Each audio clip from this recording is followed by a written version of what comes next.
Okay, so I posed the question on Sunday, which comes first, technical or fundamental? This was in answer to one of the members who was asking me the question.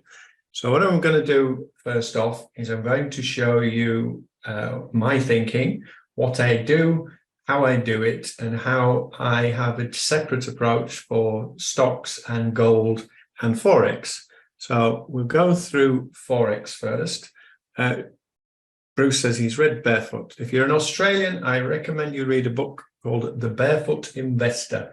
I don't agree with the guy on his strategy for stocks, i.e. just keep putting money into stocks, you'll always make money. I think particularly at the moment, that's a very dangerous strategy.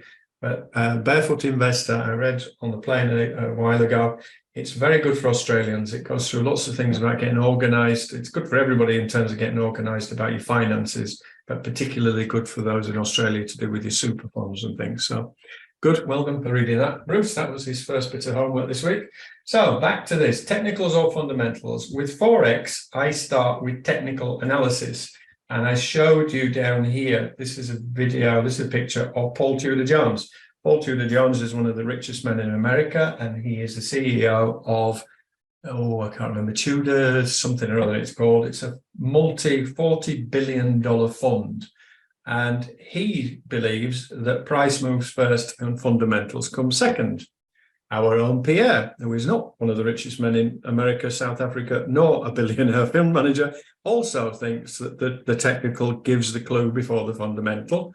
I kind of approach things from the point of view, I start the weekend, I look at the technical analysis, I look what's happening, there are clues about what's going to happen next, but as ever, all indicators are lagging.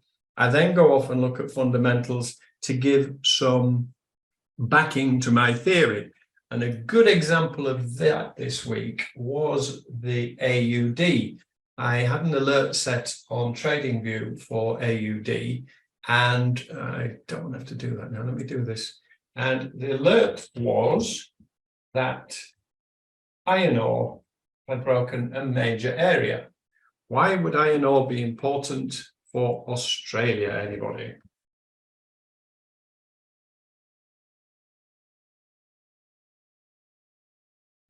Correct, says Phil. Phil from the USA is now a global expert. It's something he didn't know a long time ago, and nor would many other people who are not based in Australia. Australia's biggest export, never can find this page easily, but Australia's biggest export is iron ore. Oh, where does it go? Who's their main customer? Well done, Mazier. It's to China. Actually, it doesn't count with you. But well done anyway. Okay, it's changed a bit. It was 40%. Now iron ore is only 34% of exports from Australia. Not sure if that's a sign of things to come, i.e. they're selling, is it just that they're selling less to China, or is it a clue about a global slowdown? Because at the end of the day, iron ore is the main ingredient for steel. Steel is one of the main ingredients for construction. And therefore, if steel is falling in price, that suggests there's going to be less construction, which is bad for the price of iron ore, which is then bad for the Aussie dollar. And so on TradingView, when I got the message the other day, and it was very big area that iron ore has broken. And here we go for the chart. Oh, go away. Come on, where's my iron ore gone? Here we go. There. That is a break of a weekly and a daily 55 EMA, 2 weekly EMAs, break of a trend line, major, massive area of previous support and resistance. If this thing tanks, what do we think that's going to do to the Australian dollar? Somebody. And Sachin says as well, it's the main export, correct. Well done. Now, I mentioned this book by an Australian financial advisor, The Barefoot Investor, very good. But one of the things I say he talks about is just always put your money in the stock market. Well, had you had your money in stocks in 2008 and you were coming up for retirement, and let's say you nicely had $1 million in your fund ready for retirement in 2008. So you have $1 million, I'm retiring next week, I've just bought the yacht.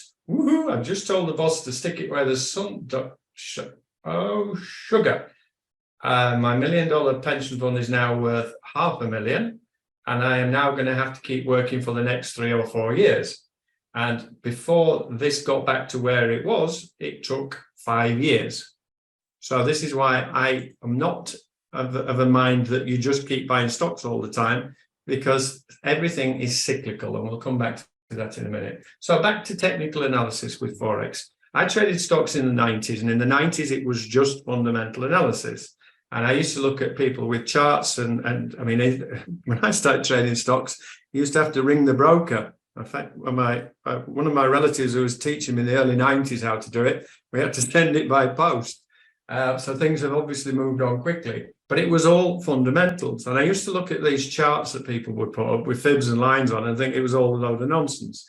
So then I learned how to trade Forex early, I think it was 2001 I started, and it was a guy who taught me how to trade technically, and hey, it worked. This is great, woohoo! And I traded badly for the first few years, and I then actually traded $1 million plus for a fund using just technical analysis. But when this happened, when the stock market tanked, this was when I needed to start paying attention, because obviously anybody and everybody's trying to buy stocks. You know, the usual thing is buy on the dip. Well, this was a buy on a dip that did okay for a while, and then the next move down was even bigger and worse. And then the final one, and I suspect that's where we are in the S&P at the moment now, and the NASDAQ, the final bounce then saw the biggest drop. And that is my concern at the moment. So because markets are cyclical, that is why I am positioning myself into gold at the moment and into mining stocks, because it gives you some leverage. Somebody was asking about leverage the other day. I do not trade gold with leverage. And the reason why is gold, like crypto, is crazy when it comes to movement. And it's geopolitical in terms of gold, and crypto's just got a life of its own sometimes. So I don't use leverage.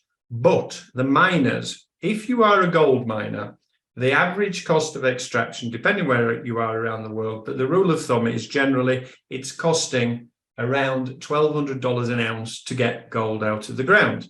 And therefore, if gold is currently at, as it was the other week when I said to folks, look, I am going to buy at 1820, and we'll cover that on technical analysis in a moment. But here, at this point here, the gold miners have got a fixed cost at $1,200 an ounce, so they're making $620 an ounce. Now, when it shot up the other week, and it shot up from the buy that I'd recommended, or not financial advisor, but shot up 10-12%, now they are making an extra $200 per ounce that comes out of the ground, nearly all of which is excess profit. And that is why it is a way to leverage gold. So back to the story. Technical analysis is where I start. I am looking for clues on charts, but I do have a bias. I have a bias, for example, at the moment. My bias has been for a while. I want to sell the Aussie dollar. I want to sell the New Zealand dollar. Dollar US is all over the blooming place. My bias is with the euro, even though technically it's not the same at the minute, is I don't understand the reasons for the euro going up, because the Eurozone's in as big a mess as the UK. I am short the UK stocks at the minute because that's even less logical. The UK stock market is at all-time highs. And anybody who's sat in this room from the UK at the minute knows that the UK economy is not on an all-time high. In fact, it's on yet another all-time low at the moment.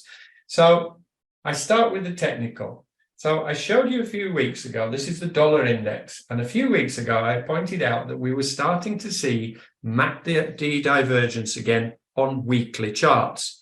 And as with anything, the longer the time frame, the more important these big areas of support and resistance and MACD and any other clues that we are looking at, especially the EMAs. So here, and if you're not familiar with MACD divergence, the theory goes, here we were having, well, when this started, we've got this low is at the same low as here. Here, this low is considerably higher. This is a clue that price was going to go back up again. And it did bounce the other week. And I explained why that was probable and what I was going to play it. Now, here's a clearer example of MACD divergence. At this point here, this high here was this high here was considerably higher than this one. So its price is going steeply up, and yet MACD was pointing down. On this occasion, it spiked higher and then it did pull back, and it pulled back to the trend line. Again, technical analysis. This time it made the move and it just carried on. So you never take anything in isolation. I never take candlesticks in isolation, but they're all part of the technical puzzle. So here, that was a clue for it was going to pull back. So if you are here, you use this information, you don't buy up here, particularly if there's no other reason for you, because the probability is it's probably going to drop back down again. But you now start to think about setting a trap for if this thing drops, where is the first place we're going to start thinking about to bounce? And the bounce was, we then had a well-established trend line in place that had been going on from the January to the July, so 6-7 months. That was the logical place to start to consider the buy. So that is MACD divergence. And I say it's on weekly and it's on daily on a lot of them. And this is US index here coming down. And at the same time, it was flat on MACD. Now, the other week I said to folks here, Mentor Pro, I made a short video. It's in my blog somewhere. When price was in here, I said that the USD index, if it continues to drop, is probably going to bounce here. Why? Because this is massive, major previous support and resistance. As Pierre always says, look to the left. Here, it was major resistance in 2020, and this was March just before the crash. Yes, it had broken through here. I can't remember what started it off, and then it pulled back down again. But it's clearly been a major area of support and resistance going back many years, and therefore the probability of it bouncing was greater than not. So what I explained when it was coming down to here was I was then looking at the Swissy, and the Swissy had MACD divergence. I mean, at the moment now it's come level, but when I posted this on here the other week, the MACD divergence was like this. It was extreme. So what I was saying is that if it came down to the recent low, it would probably bounce back up again. However, the problem for me, even though it would have worked this time, the problem for me is I didn't have anywhere for the stop. The only point of reference I had was all the way down here, 100 pips away. But what I did explain, and if you look at the Euro USD, where there's also MACD divergence, a clue that the 200 EMA is in the same place, and therefore it is a better option in terms of the sell. And also, I know I live in the Eurozone. The Eurozone is in a mess. Germany, I can't remember if Germany's officially in recession at the minute or almost. But for all the talk of Brexit and how it's hammered the UK press don't mention very often, if at all, well, Germany is equally suffering at the moment. And Germany has benefited economically more than most countries in Europe because the price of the euro has been dragged down by the PIGS countries. PIGS countries being Portugal, where I live, Italy, Greece, and Spain, where I used to live. So because our economies down here are based on agriculture and tourism, it took forever to recover after the 2008 crash. There is still 20% plus youth unemployment in Spain. But then the Germans suffer because they end up handing money out to bail out the South, as a result of which it drags down the price of the euro, which means for the last 10 years, the prices of Porsches, Audis, all the quality equipment that the Germans make, they have been exporting in effect at a discount. But the German economy is not in a good place either. So this is technical. This is a clue that this is probably, at the very least, going to struggle here. Now, another thing, part of the clue, is that 110, remember, as daft as it is, whole numbers have been important the last few years. And I remember on the way down that 110 last year was, after a big drop all year, that was the area where it consolidated for a few months. Now, again, it's messy, but this is a weekly. So here it tried to break through, back through, up, down. Here for another month, it kept bouncing off, and another few weeks kept bouncing off. Then support becomes resistance. So you get the picture. So now I start to look at this and think, well, okay, is there anything on a daily to give me a bit more help with this? Well, again, we have MACD divergence on here. We have the 200 EMA up here. You could be aggressive and go just above the whole number and just above the 200 EMA, 30 pips, and you have the potential for this to get all the way back down here. Now, I don't like counter-trend trading, but that is certainly a valid option. And that is a better opportunity, in my opinion, because of the stop than the Swissy. Any questions on that while I have a sip of my tea?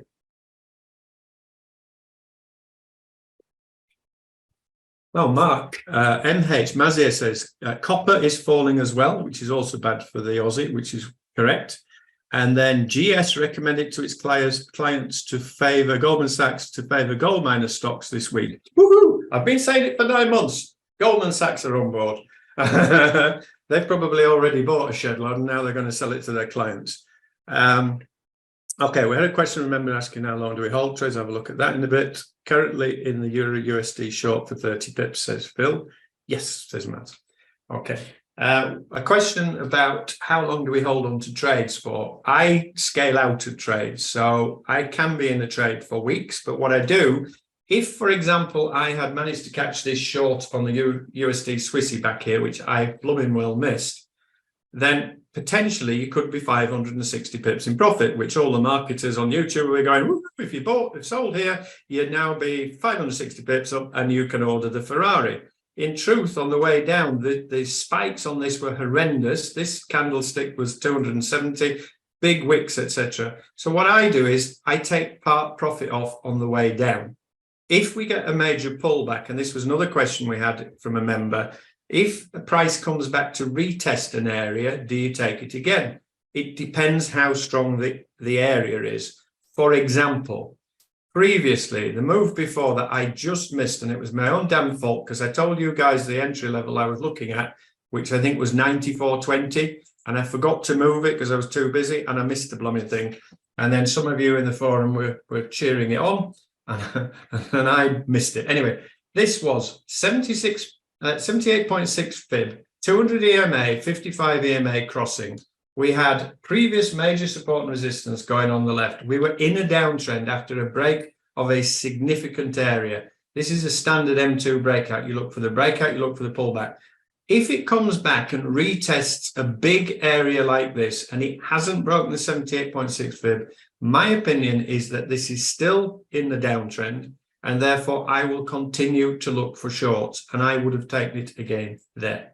So if it's something a lot less, it's more wishy-washy, or there's big news coming out when we get up to an area, it's one of those, it depends. But in terms of how long are you in something, if you can get into a trade and you get positive swap, i.e. interest, then you obviously want to be able to try hang on as long as possible. And Grant, I don't think he's with us today, Grant, one of my private students last year, made 1,100 pips on an Aussie dollar short, but he was in it. So I can't remember where he got in last year. Will have been somewhere in here, 1,100 pips. So he got nearly all of this move. But at one point there was a 500 pip pullback on this thing, and he just let it go. I can't do that. I haven't got the stomach for that. I cannot see. Let's imagine here you're 700 pips up. If you're in at $10 a pip, you've got $7,000 here. You're back down to 2. I couldn't do that. But Grant stayed in, actually all the way down. But it depends on your personal style and your choice and your psychology. Right, back to the story. So clues. Brent, this is oil. MACD divergence on oil the other week. What did it do? It bounced back off. And I've shown you the other day. I'm using this for opportunities to get into oil stocks, but oil stocks I only intend to be in short term. And the reason is that if there is a crash, oil did spectacularly badly last time. The big crash of 2008, this was oil. Oil dropped from $147 a barrel to $34. Nobody wanted it. The recession is on. Nobody's buying stuff. Nobody is making stuff. Oil, literally, you turn the tap off. And you have the situation as well. And again, I do not trade commodities like oil. Again, this is a very well ride, and do not use leverage on oil because it is freaky. All it needs is OPEC to come out and say something, or the Russians to do something stupid, anything to go off, a natural disaster, somebody attacks somebody else in the Arab world, and oil can shoot up in a heartbeat or down again. I don't recommend trading it, but I use it as a barometer to help me to buy mining stock, to buy oil stocks, of which I've shown you before. So again, back to this, I'm all over the place here. Clue, clue, clue, MACD divergence. Then gold. So gold, this is the trap I'd set recently. Last year, I remember we were in the room with Phil was here, and I was saying on gold and silver, if it got down, I said with silver, I think to 80, back up the truck. So we were hoping to back up the truck. But gold here, said the other week, I would be a buyer of gold at 1820. And it came down and it went to 1805, I believe. So that wasn't a bad call from there. And that was technical to start with, because it was, come on, you thing. We got 50% fib.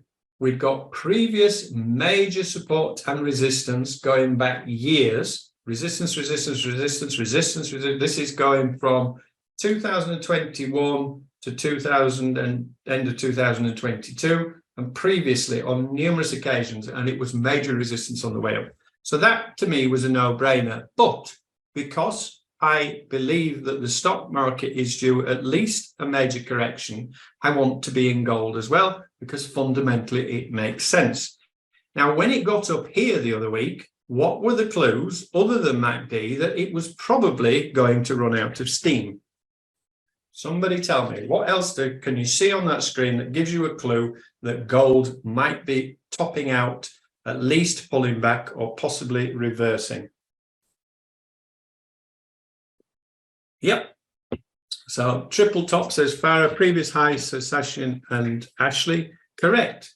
Here, technically. So think about the logic about what goes on here as well. A lot of people kind of, they look at a chart and they lose all perspective of what is happening here. This is all-time highs on gold. It's the highest price it's ever been. I remember buying gold all the way up to about 1,900 an ounce after the crash in 2008. So anything above 2,000 is a major area. Here, it stopped on a weekly. It spiked all the way through to that previous high on that occasion, and it stopped below 2,000, and it stopped below 2,000 nearly virtually all of the time. So here, that little red line I have on there, clearly it's massive major resistance, and it is now a triple top. So even if it comes up again to here, the probability is it's probably at the very least going to struggle. There was MACD divergence, and there still is. And the other thing I do use for metals is RSI. I don't use it for FX because I don't find it very reliable. But when I look on a gold chart and a silver chart and some of the other commodities, it does appear that RSI is a useful indicator. I find it more accurate for the buys than the sells. I have RSI in here set 14 to close, SMA 14.2, but have a look at this. So RSI, if we go back and we'll look at each of them. So on that low there, ideally it wants to cross the 30 line, didn't quite make it. It made a significant move back up. This time in October of last year, it made a decent move up. This time back in July, it made a decent move back up.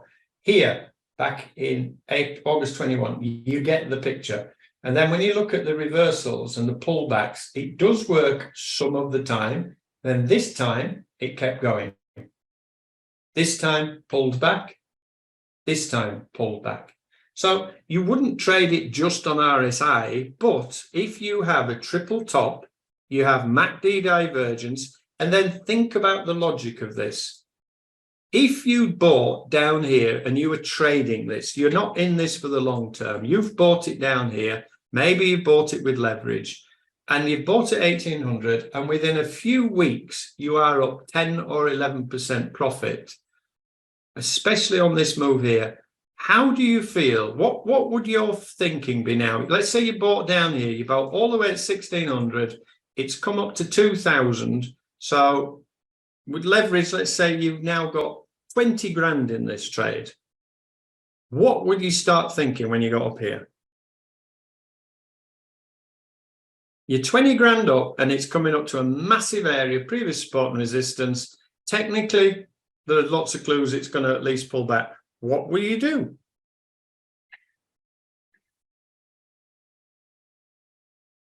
I think the main word, big word for most people would be panic.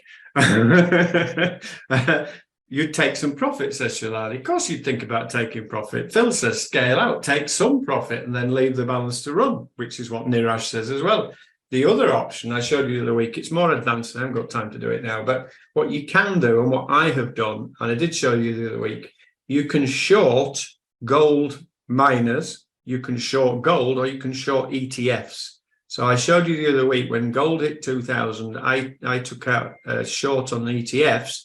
And then what happens in that scenario, if this carries on going up, then my gold and silver and my mining stocks are going to continue to make the profit and I will just lose on the hedge.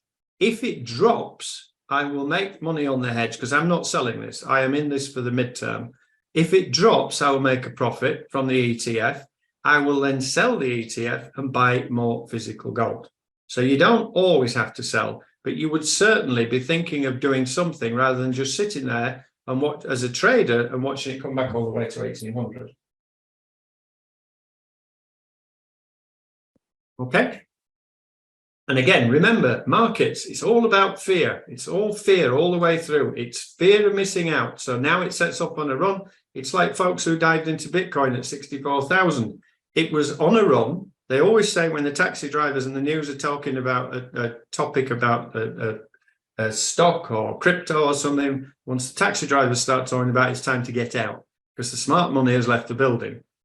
Goldman Sachs recommending gold stocks at the minute makes me a little bit wary because they and other large companies are brilliant manipulators of many markets. So treat it with a pinch of salt. But yeah, you've just got to be thinking all the time, what's likely to happen next? So looking at gold, if you've got cash now and you are scared about putting it into the stock market and you were wanting to buy some gold, where would be a good place to think about buying gold now?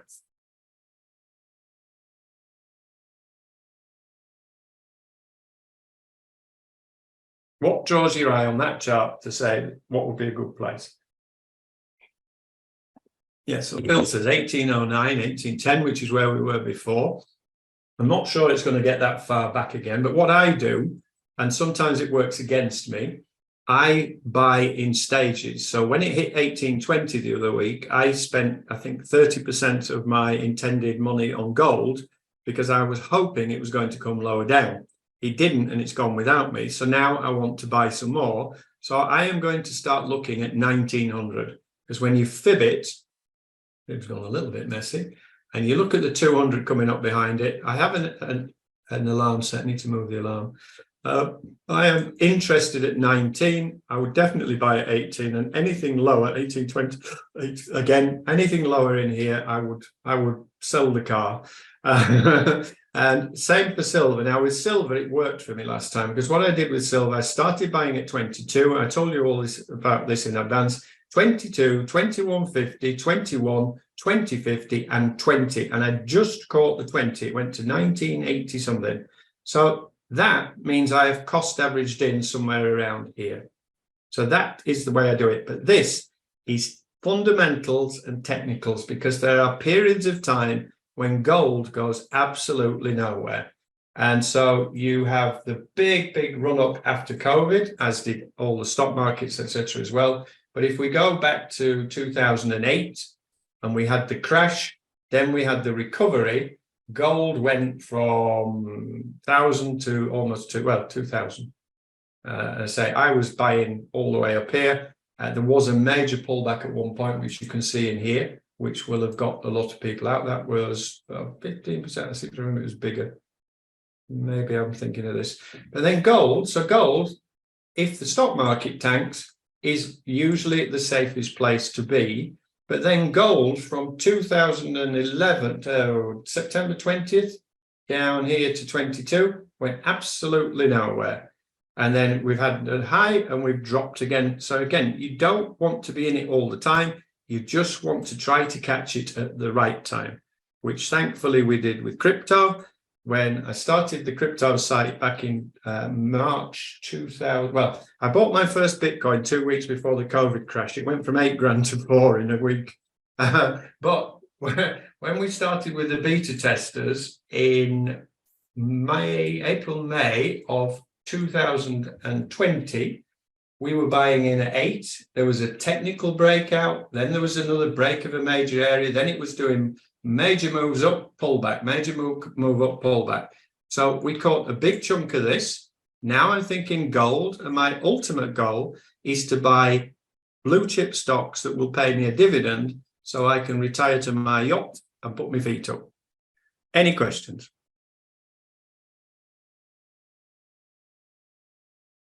I haven't got a yacht, really. If you're not English, you're not maybe used to the tongue-in-cheek and the taking the mickey out of yourself. But years ago, I posted a blog post that I was going on holiday for 3 weeks, and I showed this super yacht as a picture, tongue-in-cheek, and I got a letter, an email from an irate member telling me off for flaunting my wealth. Yeah, I haven't got a yacht. I get C6 in a rowing boat. I haven't got a yacht. Right, where am I going? Back to this. So let's have a look at Forex. Let's look at what the clues are being given for this week in terms of what we're thinking of trading. Bitcoin, I don't use leverage on it. I do own Bitcoin. I do think Bitcoin will have its day again. I am interested if we get down to a better level. Ethereum, I have bought Ethereum on dips before.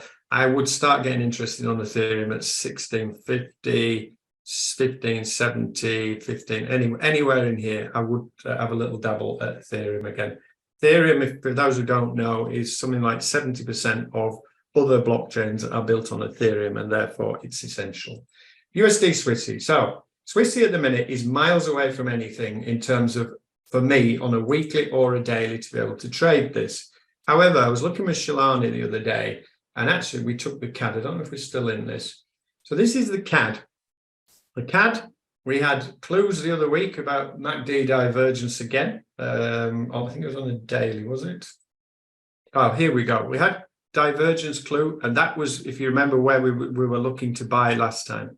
So I was looking at this with Shalani on Monday morning, and the ideal place would be all the way back down here. And then ideal place is anywhere at 130. But what we did, we had a look at this, and this is to do with using multiple timeframes and multiple ideas to substantiate a theory. So the theory is at the moment that the USD is in an uptrend. We've got this consolidation been going on for ages, and it looks as though it wants to go back up to the trend line. So we would like to buy it for the week ahead. However, on a weekly, we have nowhere from the stop. It is miles away from anything, no trade. On a daily, we have the 55 EMA, but we don't have any fibs to help us. We do have some previous support and resistance. So for me, on my M2, that's not enough reasons for the stop.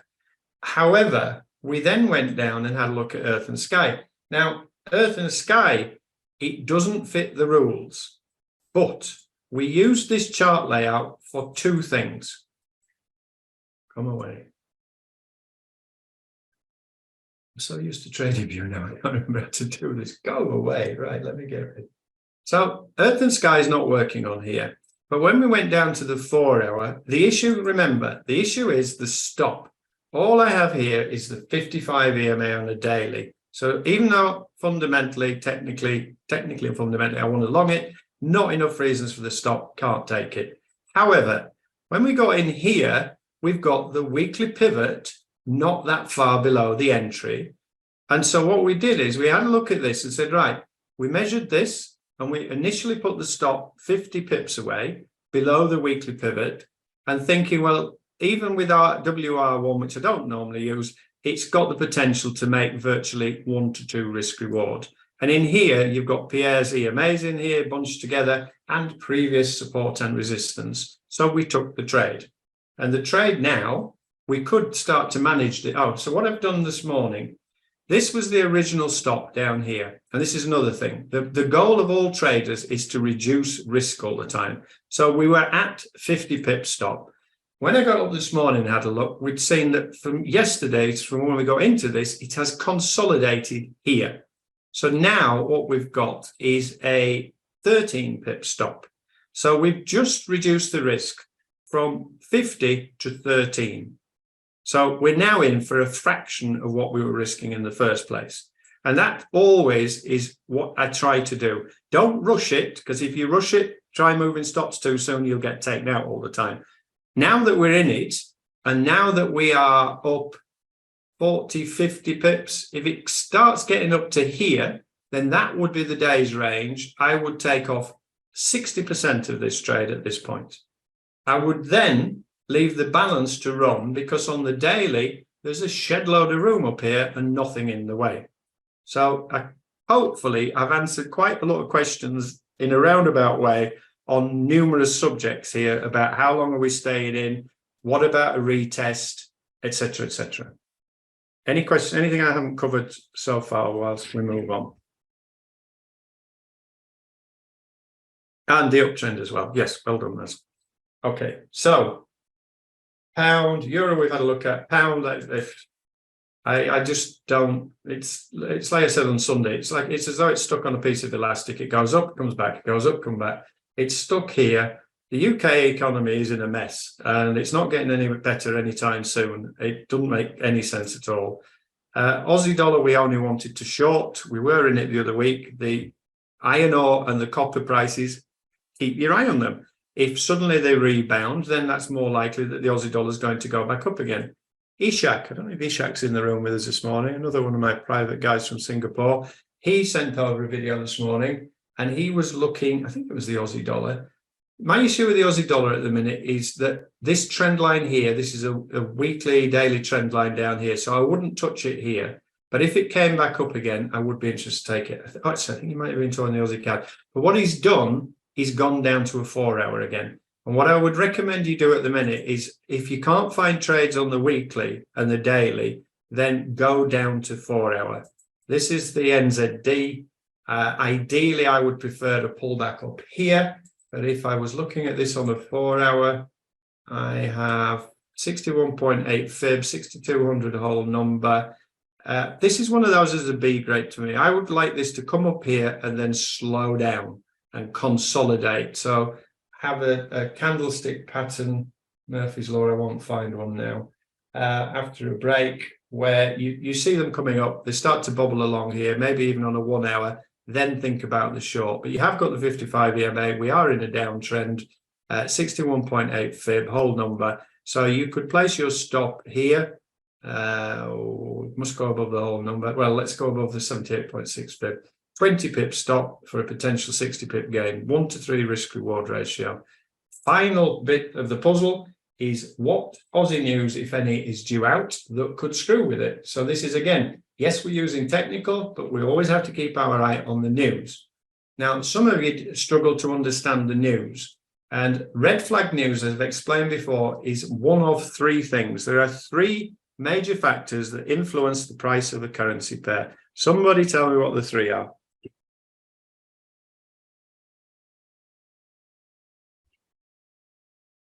What 3 factors? There we go.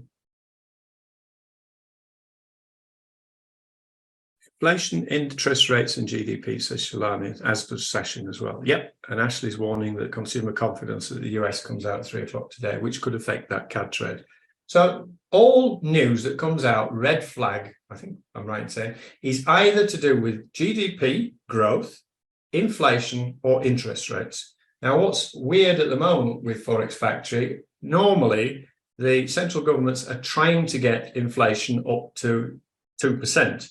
And therefore, inflation higher than expected is still showing on Forex Factory as a positive. Well, clearly it's not as a negative, because this is the problem in the UK. Inflation is still going up. Food inflation officially is at 18%. Rents are up. Mortgages are up 60% on the interest in terms of the amount that you repay per month. I have mortgages I've had for 20 odd years, and the interest has gone from 50 a month to 170. And if you multiply that by folks on a repayment mortgage and it's their main outgoing, then that's not helping this scenario. So CPI with the Canadian dollar last week. Sorry, I'm on now for this week. So this week, as Ashley points out, we've got consumer confidence coming out from the US. So anything above 100 will be seen as positive. The anticipation is 104.1. That could rock the CAD. So now, because I have reduced the risk on that CAD, I can let it run through the news.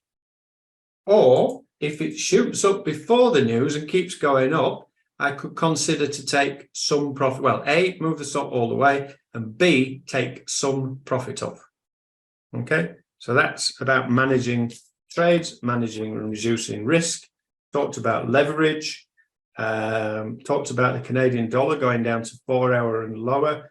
Retests I've talked about. I've explained that my goal is to buy blue chip stocks at a discount for the dividend.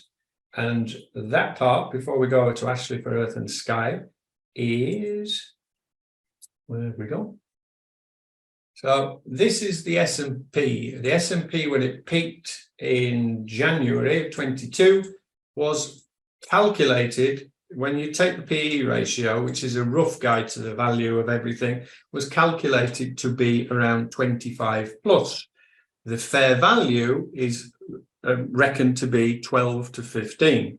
And you'd also had all the free cash that was given out by the US government from COVID. There was $1 trillion that Trump gave away before he went as well, helped to fuel all this.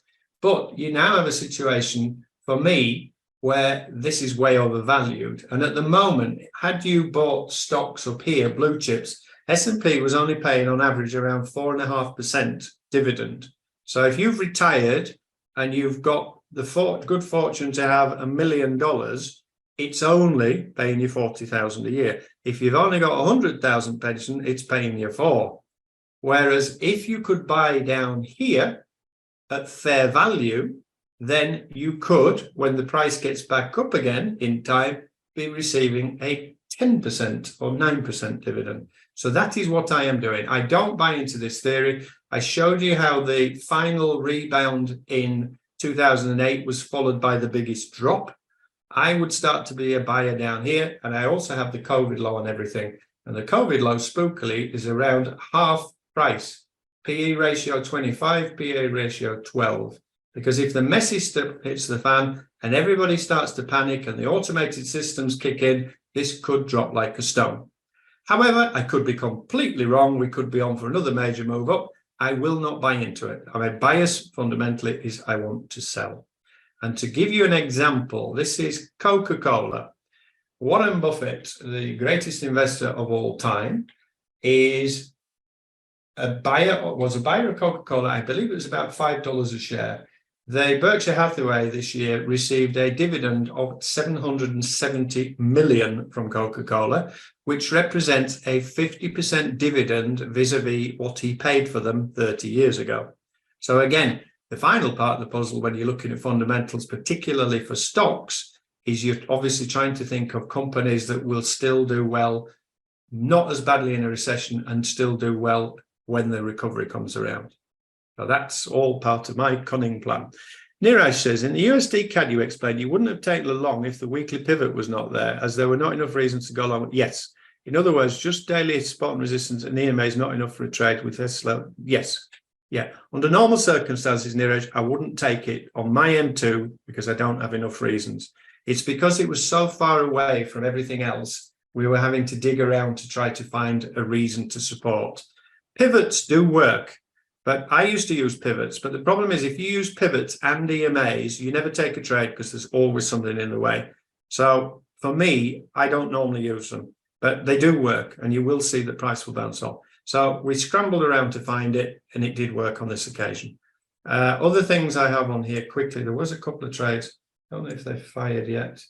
We were looking at a lot of pound Aussie, pound New Zealand, pound CAD this week. We need a much bigger pullback. Pound Swissy, excuse me, let me find. Ooh, New Zealand CAD is interesting at the moment. No, I don't like that. Euro CAD, no, we need a big pullback. Sorry, guys, I'm sure there was something I'd seen this morning that looked particularly tempting. if it comes to me, I'll get Ashley to put it in the notes after the meeting. Righty-ho, Ashley is going to go through Earth and Sky with us. Pierre has posted his analysis. Ashley also does Earth and Sky. As ever, if you are trading anything, whether it be a 1 minute chart, which I would under no circumstances recommend anybody ever does, but if you're whatever you're trading, you must always start with the weekly bigger picture. Look at the weekly trend lines, look at the weekly EMAs, then go down to daily, and then Ashley uses that and then goes down to Earth and Sky. Pierre tends to do Earth and Sky on its own, but that's what we would do. Sashin says, what's wrong with the New Zealand CAD? It was, how big a gap is it? It's only 70 odd pips, Sashin, and I don't really know where to put the stop, because if I put the stop up here, that's 60 pips away, and it's probably going to struggle at the 200, which it has done on 3 or 4 occasions in the past. So the risk reward's not there for me. If it broke and closed down here and then pulled back, then I would be interested. I think there's better opportunities elsewhere. Right, Ashley Young, sir, let me stop sharing. Thank you, Mark. Let me share my screen. This is not, well, wait. Yeah, can you see Forex Factory? Yes. Okay, cool. Right, so to start off with, just warning the consumer confidence. I was reading a lot of fundamentals on USD, and this is one of the news events that does affect the USD. So it can be quite volatile around 3 p.m. So yeah, keep an eye on that one. And the trades I was currently in from last week is the Aussie CAD. I'd moved my stop to break even over here and nearly got taken out overnight, but it is only around currently, I think it's around 30 pips. Yeah. And then we have the CPI coming out in the morning, so I don't want it to get rid and me taking a loss. So if it does shoot up after the news and stops around here, when I wake up in the morning, if I see it anywhere here, then it would be interesting to take it again, and you'll only need a 40 pip stop. So that's my plan with it. At the moment, I'm just running it risk-free, but potential target is obviously down here on 130 pips with that one. Let's move on to Earth and Sky because we only have around 10 minutes. So we have the Euro CAD, and again, I'll try to do this in my way, but how I look at on the Sky. Obviously, the ones who just take the trade following the rules, that's fine. I like to put in M2 as well because I trade M2 more than Earth and Sky, and I usually come to use Earth and Sky when like my trades are too far away on the M2, which we had for a couple of weeks now, apart from this Aussie CAD. But over here, we have the zone between 148 and 147 to 70. The weekly pivot is in here, so it's very nice to have it there where the fib is. Makes it a much stronger trade, and we only need around 50 pips for a stop and potential 160. At the moment, it's currently struggling at the weekly resistance one, that is, so possible reversal could be happening, but that could be the place we are looking for the long. I haven't put a forward order yet because I have a couple of other setups that I might be interested in. Then the pound Aussie is interesting this week. We had at the start on Monday, we had the fib somewhere here where the weekly pivot was. Now it's moved up because of that move. Rejected the weekly resistance over there, as we can see. So yeah, I wouldn't take it anywhere here where it is right now. But I want a reversal all the way back down here. Now the Aussie news could be a drive if it comes out positive, which could drop the pound Aussie. And on average, it moves around 140 pips. And if we look at that quite accurately, 140 pips is around here where the Earth and Sky zone is. So maybe I'll have to move my order in here a bit. I will analyze that a bit later after the meeting.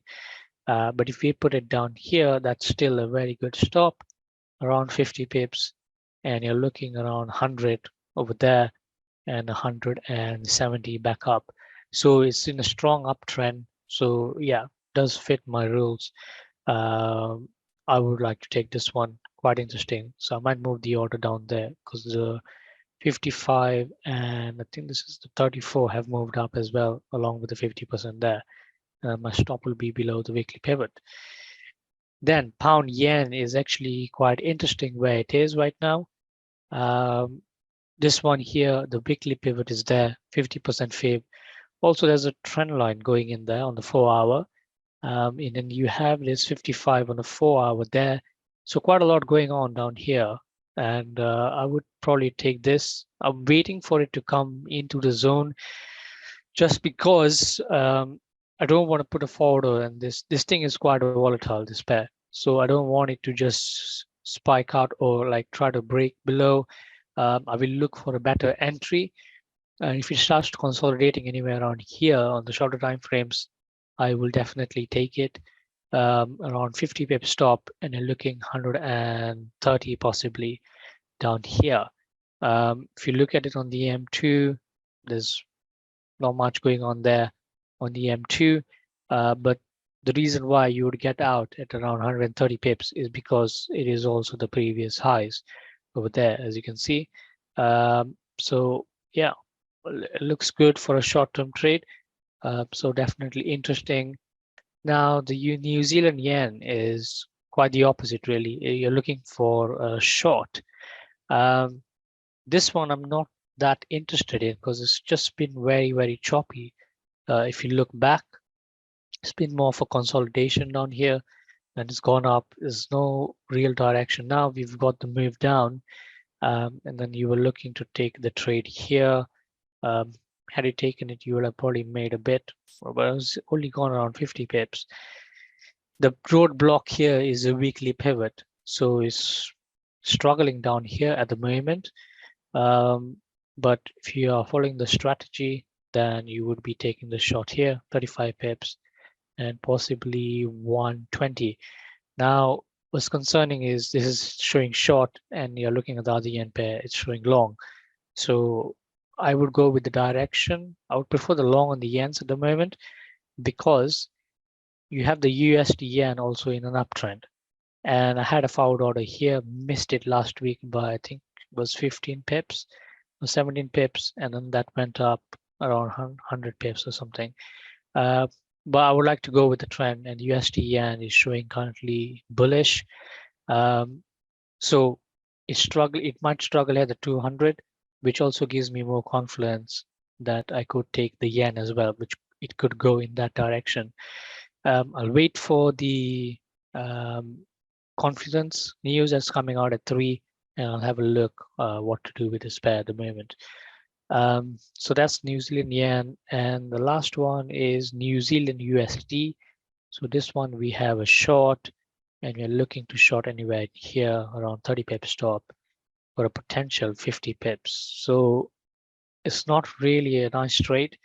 I'll tell you why, because first of all, the risk reward is only around maybe 70 pips. Depends where you put your stop, 32 pips over here.